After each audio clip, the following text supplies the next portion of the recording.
Dala, dala, dala, dala. Welcome back to my channel. So, today I wanted to talk to you a little bit more about the Bamileke tradition. Because a lot of you are new, I will want to do a little bit of a introduction again to explain to you from what perspective I'm speaking of, from which perspective I'm speaking of, and the distinction. The Bamileke tradition is a form of spirituality that was given to the Bamileke people. That's part of our culture, that is reflected in our culture, in our beliefs, in our way of life. Now, it doesn't mean that just because somebody is Bamileke that they're actually following traditions or that they believe in their own tradition. As you know, each of us is responsible for our own choices and our own belief and decisions and thoughts. So, you may find many people who are part of the Bamileke tribe but who decide not to follow tradition and who are on different type of path. You may also find people who combine both the tradition and religion or any other spiritual or other path and systems. So there is no clear-cut restriction. Our spirituality does not prevent us from participating in other things that we wish to do. It's all at the individual level. Sometimes, depending on what is your position and what is your spiritual role, you may have clear restriction put in place. I've made a video about the guardian of sacred spaces, the guardian of certain aspect of the tradition, who are restricted to remain in the country, to remain on a specific land, etc. So you may have restrictions that come with the position and the level of knowledge and trust that is transmitted to you and that you are responsible for. Now, you have to also understand that the Bamileke traditional spirituality is not a religion. You don't go through a priest, you don't have an intermediary between you and spirit or between you and your ancestors. All of that is entrusted upon you. The ancestors speak directly through you through dreams. You get direct information, first-hand information, if you apply the tradition on a daily basis and if you live this tradition fully. Now, this does not prevent you from seeking or having practitioners. Practitioners are individuals who have specialized knowledge in an area. It could be herbalists, it could be healers. There are many types of different practitioners that exercise within the community. It's important to remember that the practitioners are not nomads. They are part of a specific community. You can tell where they live. They probably live in that community for their entire life. They don't go around from place to place. They gain a specific knowledge of the environment that they live in. So those are factors that you look at when somebody is saying that they are a traditional practitioner, whether it is the Bamileke tradition or others. This person has to have ties to the specific community where they are practicing. They're usually born in that community and they remain there. Even though some of them may have traveled other places, they return to the community where they are entrusted to work. They stay at one place. They're not all over the place. They don't move around. They are there at the same place, and this is why you can find traditional practitioners who have whose impact is a lot more powerful because they know some of them. They know the members of their community. Sometimes they've been a practitioner that has seen several generations. So when you come to them, they are able to know exactly what is your background because they knew your father, they healed your mother, they saw your aunt, they even saw and observed you growing up.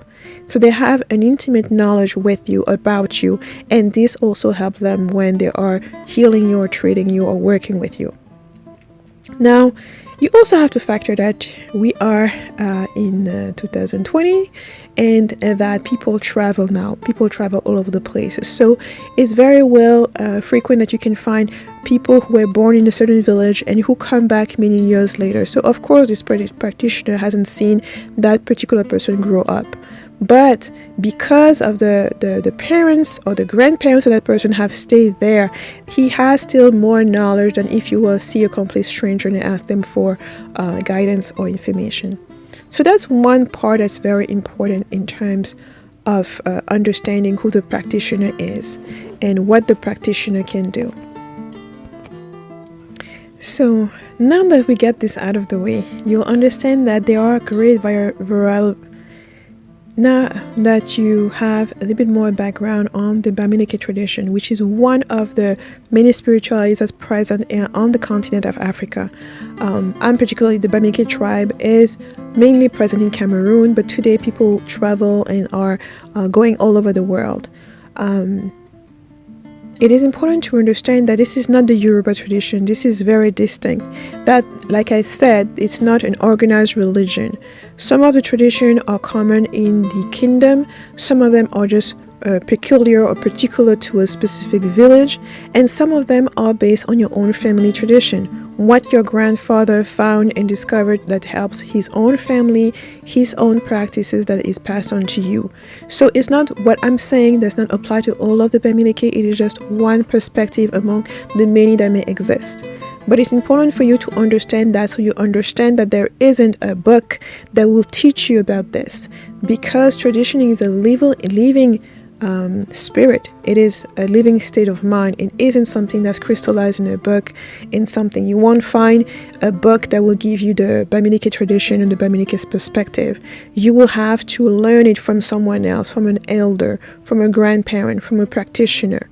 And so that takes you to experience certain things that you won't be able to read in books. So it's very important that you understand that when it pertains to my particular tradition. And if you do have other questions about that, please leave them in the comment and I will attempt to answer them in future videos. So now that I have gone to that little introduction for those of you who are new, and please, if you're new, make sure you do subscribe so that you receive the notification when I post new videos. Just be aware that my channel is bilingual, so once in a while I do post videos in French. Anytime you see a video in French, it is because a video in English has already been posted or will be posted shortly. So be patient with me. Sometimes the way the videos are posted, it takes a few minutes of delay. Sometimes it is posted on different days. But just be aware that if a video in French is just been posted, the English version, it will be soon to come. Now, I wanted to talk to you about what we call Kaolin. Kaolin is a mineral, and this mineral is oftentimes used by women, especially women who are pregnant. I will have to say, before I go a little bit further onto this, you always have to remember that African spirituality is ecological. Ecological, meaning it is based on the environment where the culture, the tribe, the community lives. It isn't a premise of African spirituality to bring things from all over the place. We were not cultural people who were merchant and brought a lot of things with us. We were people who get into a new environment, who learn about that environment, who harmonize ourselves with the environment, because we know that whatever we need will always be provided in the environment around us.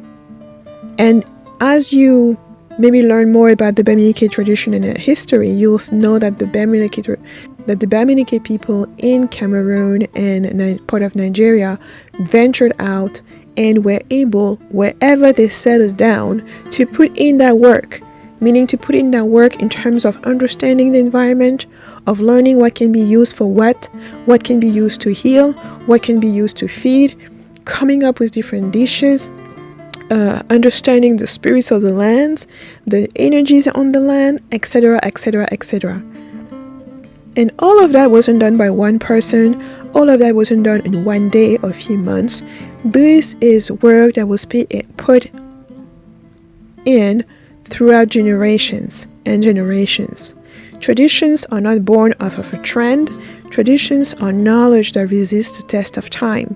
This is how you know, and this is why it's part of the tradition, because you know it works back then. It was true back then many centuries ago, and it remains true also today and will be true in the future. This is how you distinguish tradition from flukes, from trends, from what is popular now, what is convenient now. Tradition deals with knowledge that can be passed on because it is true, it is useful, at least it was useful at the time that it was recognized and acknowledged, and then it's passed on. And there is a constant revelation, re-exploration, revisitation of those truths as they are applied, as they are experienced. This is why it is a living tradition. It isn't a dead tradition. It isn't a crystallized tradition. It is a tradition that continues to grow, that continues to change, and that requires you to grow and change as well. And here, when I'm talking about change, I'm not talking about rewiring the road. I'm not talking about redoing the wheel or going to what you like best or what you want to see best. I am talking about changes because we may let go of something that is no longer useful. In order for you to know that it is no longer useful, it has to have been applied, not just by you particularly, but by a number of persons. And the result throughout time tell us that it's no longer useful. So as you see, one generation cannot just get rid of something. It has to be verified by the next generation and the next generation after that. This is how tradition continues to change. It isn't a matter of one generation coming in and putting everything out or throwing everything out. That's not how tradition works. That's why you have to be very patient and very careful about what you say, how you're assessing things. And that's why you have to also be very mindful and discerning when you are judging things from a tradition. Because you have to understand it not from your understanding from your Western perspective or from your quote-unquote education, but an understanding from the perspective of the culture that birthed that tradition, that birthed that tool, that perspective. And that is probably the hardest piece if you haven't been raised in that tradition, if you're learning or reading about it on the internet or some other books. Sometimes it requires of you to go there and live with the people to truly understand what they mean and to get to suspend or to get rid of your notion, your judgment, your preconceived, your preconception, what you thought it meant, what you read that someone else wrote that it meant. Instead of all of that, go directly to the source, go to the practitioner, go to the person within the community and let them tell you why is it so. Why is it that our tradition value family, the family unit, the complementarity between men and women, and how that relationship is supposed to nourish the children that are birthed from that union? To understand why the culture, the spirituality is always ecological, because we want to harmonize with nature and the environment that we live in and not force the environment to serve us, force the environment to produce things that it wasn't producing to begin with.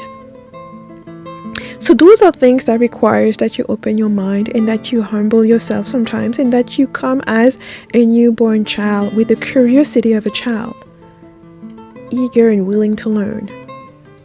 And it is in that spirit that I wanted to share a little bit with you, since I know that many of you are pregnant. And yes, I am working on a few more videos on that particular subject. I will get there.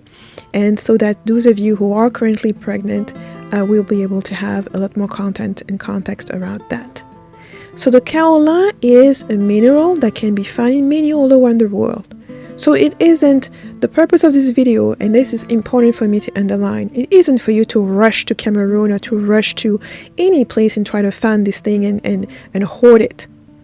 That is not the purpose. The purpose is for you to understand that no matter where you are in the world or on this planet, there's something similar that does the exact same thing, and that sometimes you have to invest yourself, not to try to buy this and get it to come to where you are, but for you to look at the environment where you are right now, to look at what is available right next to you and research the properties and the ways you can use it that may be beneficial to you. This is how African people survive for thousands and thousands of years. We've walked the path all over this planet. There isn't a continent, there isn't a country where you won't find the contribution of African people, of Black people. And it wasn't a matter of us taking things with us and imposing them or introducing them to hostile environment or environment where they were not supposed to be there to begin with. It was always a matter of us reaching a new environment, understanding it, putting in the work, putting in the time to learn about it. And for this particular African tradition, which is to be ecological, our spirituality is always in harmony with the environment. And if you find an African spirituality that isn't, that means there is something really wrong about it.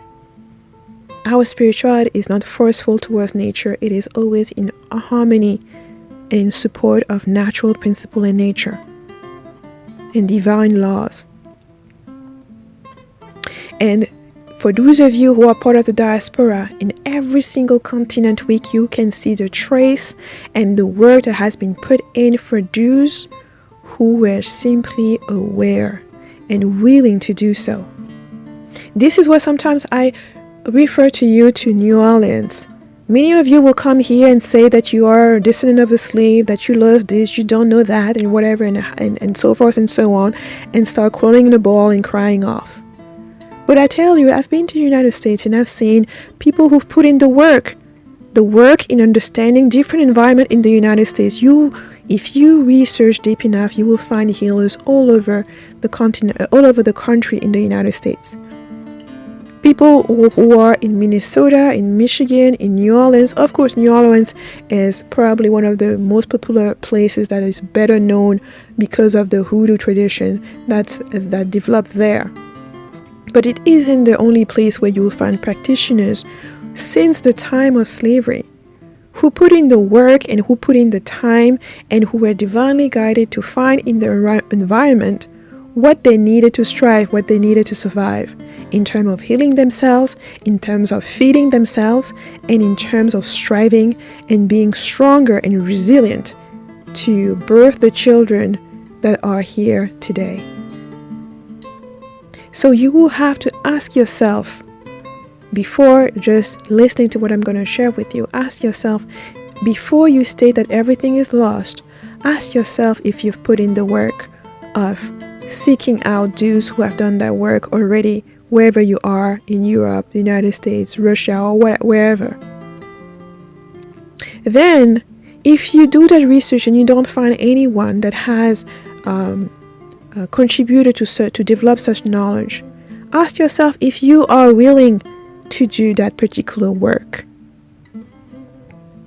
And those two questions must come to you before you exult that you've lost everything and that everything is lost. So, as you reflect on that, I wanted to share a little bit about Kaolin. Kaolin is a mineral which has a white appearance. When you bite a little bit of it and you put it under your tongue and let it dissolve, it may taste like the taste of chalk. And if you've been a child working in kindergarten or using a board and chalk, you may have experienced tasting that chalk, that piece of chalk at some point. And this is what it tastes like. It isn't salty, it isn't sweet, it tastes like the earth, it tastes like a mineral, it tastes like chalk. And the reason why it is predominantly pregnant women who are oftentimes craving Kaolin. So it's more of a craving. It's not something that you go and take it as candy. It's oftentimes that your body is calling for it. And it's calling for it because there are a number of minerals within Kaolin. Kaolin has many properties. I will let you research some of them. But it is properties that are very efficient for women who are pregnant. Now, before you go around and just rush and go find it so you can chew on it because you're pregnant, please slow down. There are dosage. So it depends on each woman. You have to, I don't know you, I don't know where you are, and I don't know your circumstances, so I couldn't advise you what quantity you should be taking. But small bits, small pieces are usually advised. Never take too much, and never take it too often or too long. This Kaolin, you can find it in Cameroon, you can find it at any marketplace. It is sold right next to everything else, potatoes, tomatoes, and what have you. It's usually not that hard to find. It may be hard at some time based on approvisionment, so depending on where you are and what period of the year or seasons you are in. And the properties are numerous. It is something that helps, it is something that is of value and that will help the child grow, because it will add on the nutrients. Sometimes women who are anemic also may take a little bit of that to reinforce the lack of certain nutrients. So I wanted to talk a little bit about Kaolin, because to let you know that there are properties within the earth that are sitting there that you may look at and not see the benefits that they may have because you simply don't know. And this is why I emphasize that it's important to know your environment. If you lived your whole life in Minnesota or Michigan or wherever, in Detroit or New York or Minneapolis or wherever it is, take the time to learn more about your environment. Go to your local herbalist or look at their website. Find books about the local minerals and the local flowers growing around where you are and where you live. Learn more about your own environment. Even if you are planning to move to Africa or to go somewhere else, learn more about your own environment so you don't come empty-handed. So that when you come back home or you come back to Africa or for wherever you go, the people that you will meet will ask you questions about where you come from. What plant are there or are available there? So that instead of telling them, I don't know, I'm a descendant of slave, or I was born in the diaspora, I don't remember. No, take the time to inform yourself. It could be as little as taking 10 minutes a day to make those kind of research, learning more about your local area. And of course, depending on what stage of the lockdown you are in your state, it may be more or less difficult. And then you can use the research online and your own observation by looking out of your window, by going outside and observing and experiencing and verifying some of those research that you've done. Research and information only become knowledge and wisdom when it is applied, when it becomes lived experiences. It is important that you make that leap, that you make that step between the book that you're reading and the actual experience that you gain from that. The actual application that you make of that in your own experience, in your own life. So the example of Kaolin is just to tell you that there are natural minerals around you that are there and that can serve different purposes. That we are so lucky to live in a place, in a world, on a planet where everything is being provided to us, where everything we need is within the environment, waiting for us to just discover it, waiting for us to be made aware, waiting for us above all to be interested enough so we start seeking that particular knowledge. That knowledge is not across the globe in a dark place. Some of that wisdom that you're looking for may be right at your feet and you fail to see it because your eyes are looking at the horizon instead of looking at the treasures right where you are. So let me know what you thought about this video. What treasures have you thought of or wanted to know more in your own area? If you are part of a specific state or place, tell us what you know about it that you found special, that you find interesting, that you found spiritual, that may be a great contribution to this conversation. And I look forward to reading your comments, and I will see you in the next video.